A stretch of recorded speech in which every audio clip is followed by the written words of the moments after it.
welcome to the deep dive. Today, our mission is entirely focused on you, the listener. Right, exactly. We are setting out to basically completely remove the mystery and, more importantly, the intimidation of walking into a martial arts gym for the very first time. Yeah, that intimidation factor is huge. It really is. Yeah.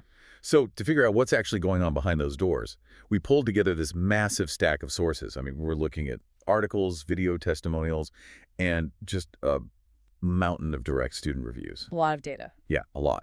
And it's all from a very specific spot, the Self Defense Academy COS, which is downstairs at the Next Desk co-working space in downtown Colorado Springs. It's a super rich set of data, honestly. And what becomes immediately apparent when you look at all these sources isn't just the physical techniques they're teaching. Right. The really fascinating through line is this holistic psychological transformation these students are reporting. Yeah, totally. Because, when most of us think about starting self-defense or martial arts, there's this immediate visceral image that just pops into our heads. Yeah, for sure. You picture intense fluorescent lighting. Exactly. And you imagine that heavy smell of sweat just hitting you the second you open the door. Right. And just this overwhelming presence of ego, barking instructors, people getting aggressively slammed into mats. It feels like this exclusive bruising club, right? Like you're either the predator or the prey in there. Yeah, and that mental image creates such an incredibly high friction environment to even just, imagine yourself walking into. It does. But then you start reading the actual experiences of people doing it today, and that whole, movie trope image just shatters. It's completely shattered. Because most people think self-defense is just about, learning to throw a punch or escape a hold. Right. But these sources reveal it's actually a shortcut to completely rewiring your mental health and your everyday confidence. But to get there, you have to survive day one. Right.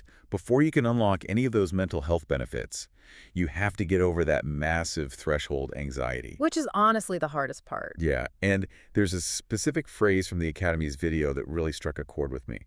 They literally say the white belt is the hardest one to get. Which is such a wild concept, right? Because it completely flips the traditional martial arts hierarchy right on its head. Yeah, normally society views the black belt as the pinnacle. Exactly. But it makes perfect sense when you really think about it. It does. It actually reminds me of the psychology behind writing a book. Oh, that's an interesting comparison.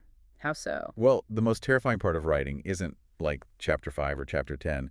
It's staring at a completely blank page on day one. Right, right. Just the anticipation and the vulnerability of sitting down and admitting you're starting from absolute zero. That's far harder than the actual work once you're in the flow. The white belt is just that blank page. That is an excellent way to frame it. If we look at the underlying psychology, we can understand why earning that white belt is just so mentally taxing. Why is it so taxing, though? Well, putting on a white belt simply means you opened the door and took a step. It has literally nothing to do with physical prowess. It's just showing up. Exactly. It's entirely about overcoming your own ego and that fear of the unknown.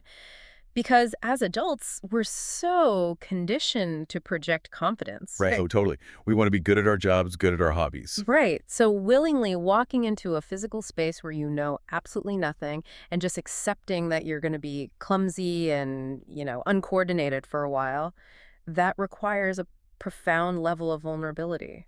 We really do hate being bad at things. You can just picture someone sitting in their car in the parking lot, gripping the steering wheel, trying to find the courage to just walk inside. We've all been there with something. Yeah. But the reviews consistently show that once you actually get through that door, the reality is entirely different than the myth. It really is. Students constantly praise the environment. Yeah, the instructor, Flip Aguilar, who they often refer to in the reviews as Professor Flip and his wife, are repeatedly highlighted for making newcomers feel completely comfortable. They actively dismantle that whole bruising dojo stereotype. They really do. And they don't just expect people to magically feel comfortable. Right. They actively engineer that comfort. Right, by creating these highly creative, low-stakes entry points to ease people into the practice. Like the sushi class. Yes.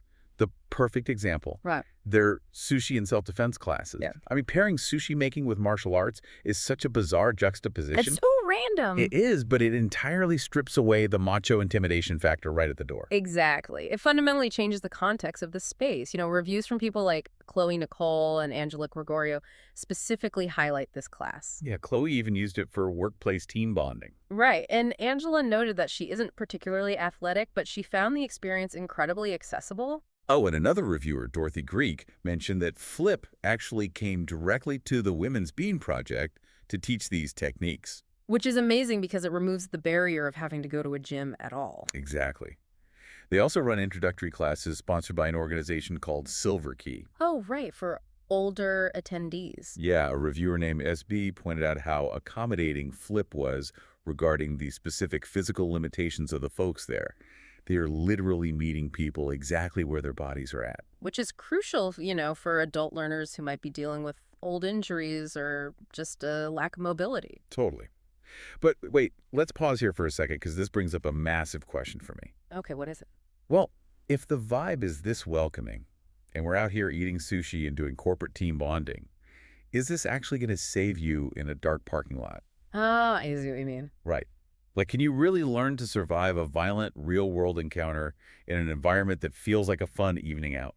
It's a supernatural skepticism. I mean, we've been so conditioned to believe that rigor requires cruelty, right? Yeah, like no pain, no gain. Exactly. We think that to prepare for a harsh world, the training environment itself has to be harsh. But the neurobiology of learning tells us the exact opposite is true. Wait, really? How so? So think about how the brain actually processes information. If your brain is constantly in a state of fight or flight, say, because you're terrified of your instructor yelling at you. Right, or worried the guy next to you is going to snap your arm to prove a point. Exactly. If that's happening, your amygdala is firing constantly. And in that state of hyperarousal, your brain simply cannot encode new, complex motor skills. Because you're just trying to survive the class. Bingo. You're just reacting. So your brain is too busy panicking to absorb the actual technique. Exactly. But when you feel physically and emotionally safe, your nervous system naturally downregulates. Okay, that makes sense. And only then can your prefrontal cortex fully engage, which is what allows you to absorb the substance of the training. And the substance they're teaching here is actually highly technical. Right, they teach Gracie Jujutsu using the Valente Brothers method, right? Yes, that's right. I noticed that specific method mentioned several times in the sources. What makes the Valente Brothers approach different from, like, what we see on television with mixed martial arts? It really comes down to the underlying physics and philosophy. A lot of modern martial arts rely heavily on speed, muscle mass, and just explosive striking. So, athletic stuff. Yeah, but the Valente Brothers method of Gracie Jiu-Jitsu focuses heavily on leverage, skeletal structure, and timing. Interesting. It is specifically designed so that a smaller, weaker person can actually defend against a much larger, stronger attacker. So it's not about just bench pressing your way out of a problem. Not at all. If a 250-pound attacker pushes you, you don't try to push back with muscle. Right, because you'd lose. Exactly. You use angles, you pivot, you use their own forward momentum to unbalance them, and you utilize the strongest bones in your body, like your hips and legs, against their weakest joints, like an elbow or a wrist. Oh, wow. So it's essentially applied biomechanics. That's exactly what it is. And because it relies on technique rather than brute force, it can be practiced safely and methodically in that comfortable environment we were just talking about. That is fascinating. Yeah, it isn't just about throwing an attacker off balance. It is fundamentally about finding and maintaining your own physical and mental center of gravity. And that concept of internal balance seems to be the bridge to all the mental health benefits we are seeing in these sources. Absolutely. Like there's a testimonial from a student who's been training there for 2 years. They reported experiencing, in their own words, tremendous improvements in their mental health and self-worth. Which is a huge statement. It is. They said it led to a complete shift in their worldview. Yeah. And they aren't an outlier either. No, not at all. Review after review cites not just increased agility, endurance, and flexibility, but this profound sense of physical and mental release. Because we are looking at a very deep mind-body connection here. How does that work in practice? Well, when you're on the mat, optimizing your physical wellness and trying to master these intricate techniques, it naturally cultivates extreme patience. Right. because it's so technical. Exactly. You cannot force a jujitsu sweep or an escape through sheer willpower. You have to be patient, wait for the right timing, and just be precise. So that physical discipline rewires how your brain handles frustration overall. Exactly. So the physical patience required on the mat translates into mental patience off the mat. Yes. But what about the anxiety aspect? How does a physical grappling class help someone who is, stressed out about their mortgage or their inbox? It has to do with completing the biological stress cycle. The stress cycle. Yeah. Modern life constantly triggers our stress responses. You get an angry email from a boss, and your body pumps out cortisol and adrenaline, literally preparing you to run or fight. But you can't run or fight in an office. Right. You just sit at your desk and type a polite reply, so that chemical stress cocktail just sits in your body, which leads to chronic anxiety over time. Oh, man. So we are basically walking around with a bunch of unspent survival energy. Precisely. Grappling provides a controlled, constructive physical outlet to just burn off those chemicals. That makes a lot of sense. Furthermore, it forces absolute mindfulness. When another human being is actively trying to pin you to the ground, you physically cannot worry about your inbox. Right. You get crushed. Exactly. Your brain is forced into the absolute present moment. Add to that the deep physical pressure of grappling, which actually stimulates the proprioceptive system and naturally grounds your nervous system. Wow, it makes complete biological sense. You're basically using the mat to manually flush the cortisol out of your system. Yes. And what you take home is just this calm clarity. Yeah. But that idea of grappling with another human brings me to a really fascinating shift in the sources. What's that? Well, grappling is a solo journey in terms of your own skill, but the reviews constantly pivot away from individual health to focus on the community aspect. Ah, yes. The community is huge there. Yeah, the students don't just talk about their own minds, they talk about the Academy's philosophy. Specifically, they keep bringing up something called the 753 code. The 753 code, yes. One student noted that this code brings incredible value and literally changes how they react to external life events. Yeah, the 753 code acts as the philosophical anchor for the whole academy. It's essentially an operating system for how to conduct yourself in the world. Let's break that down a bit because a numbered code sounds kind of intense. What do those numbers actually represent? So it breaks down into 3 core pillars of living.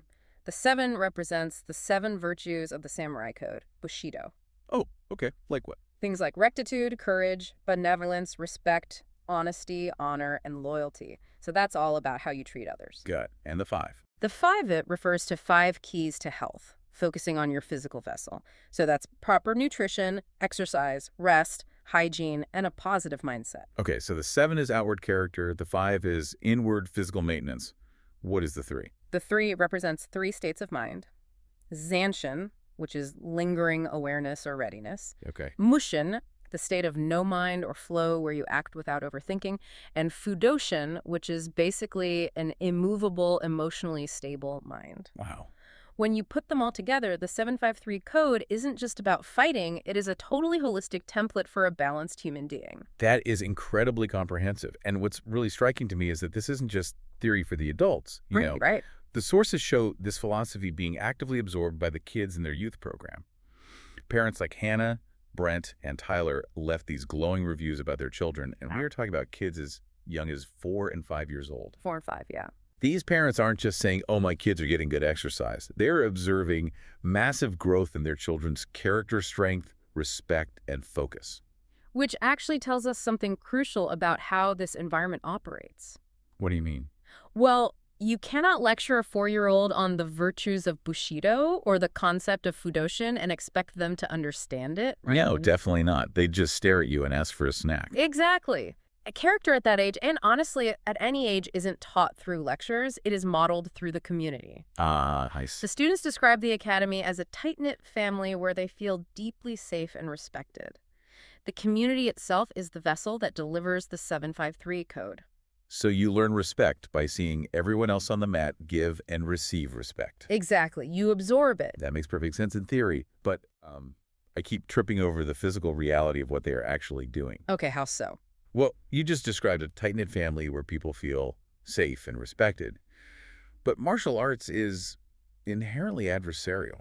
So how do you build a supportive, loving family out of a group of people whose primary goal on a Tuesday night is to practice choking each other out? It sounds like a total paradox, doesn't it? It really does. How can simulating violence lead to peace and community? Hmm. But this is actually the most beautiful and, I'd say, transformative aspect of martial art. Okay, lay it on me. When you are on the mat, sparring with someone, you are sharing an incredibly vulnerable, physically exhausting experience. Yeah. You are both pushed to your absolute limits. Yeah, that makes sense. And in that space, all societal pretense is completely stripped away. Right. You can't fake your way through being pinned to the floor. You really can't. Your ego is just left at the door because the mat doesn't care about your job title Yep. or how much money you make. Right. Because you are both experiencing that raw vulnerability, it fosters this unshakable mutual respect. You realize very quickly that your partner is not your enemy. So if they aren't your enemy, what are they? They are your mirror, and they are your tool for growth. Oh, wow. Yeah. You are providing the exact amount of physical resistance necessary for your partner to test their technique and improve, and they're doing the exact same thing for you. So it's very reciprocal. It's a relationship built entirely on trust. You trust them to stop when you tap out, and they trust you. It isn't combat, it is collaborative survival. Collaborative survival. That is a brilliant way to frame it. It really changes the whole dynamic. It does. And it perfectly bridges the gap between what happens inside the academy and what happens when you step back out into the real world. Absolutely. Because once you take the uniform off, how does learning collaborative survival on a mat change the way you navigate, say, a stressful boardroom meeting or how you walk through a parking lot at night? Well, the Academy's own blog paints a very vivid picture of this exact transition. What do they say? They describe the result of this training as the ability to walk into any room, standing tall, with your shoulders relaxed, simply knowing that you possess the tools to handle whatever life throws at you. It's a quiet confidence. Exactly. It isn't that loud, aggressive posturing of someone hoping a fight breaks out just so they can prove how tough they are. It's actually the exact opposite. Right. It's walking into a room knowing on a cellular level that you don't have to prove anything to anyone. Yes. Because predators, whether we're talking about literal attackers on the street or just aggressive personalities in a corporate environment, they subconsciously look for vulnerability. They sniff it out. They do. So when you carry yourself with that quiet, grounded confidence, you change the way the entire world interacts with you. That's powerful. The blog uses a very specific phrase to describe this phenomenon, and honestly, it might be the most important concept in all of our sources. What is it? Unlocking agency. Unlocking agency.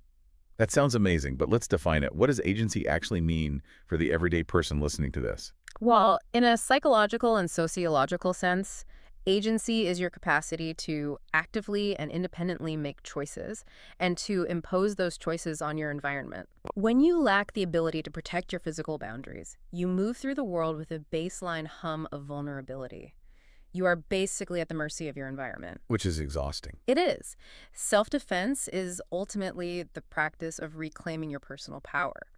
Jujutsu replaces that baseline vulnerability with absolute certainty. Right. It gives you the physical and mental tools to act with purpose and control in chaotic moments where others might just freeze or feel completely powerless. That connects perfectly to a quote. The Academy features prominently on their site. Oh, which one? It is from Sadhguru, and it says, freedom without balance equals destruction. That is an incredibly profound philosophical statement, and it really summarizes everything we've unpacked today. It really does. True freedom and true agency in your daily life never comes from a place of aggression. Aggression is inherently reactive. It is a manifestation of imbalance and fear. Because if you are aggressive, you're still being controlled by the thing you're reacting to. Exactly. True freedom comes from the deep physical and mental balance cultivated through consistent discipline. Like we were talking about with the 753 code. Yes. When your nervous system is regulated, when you understand your own biomechanics, and when you are anchored by something like the 753 code, you stop reacting destructively to the world. Instead, you navigate it with clear intention. Right. You are no longer just a leaf getting blown around by the winds of other people's actions or stressful events. You have your own deep roots. That's a great way to put it. That brings us to the ultimate message, the core philosophy that is plastered right in the front of their site. Yes.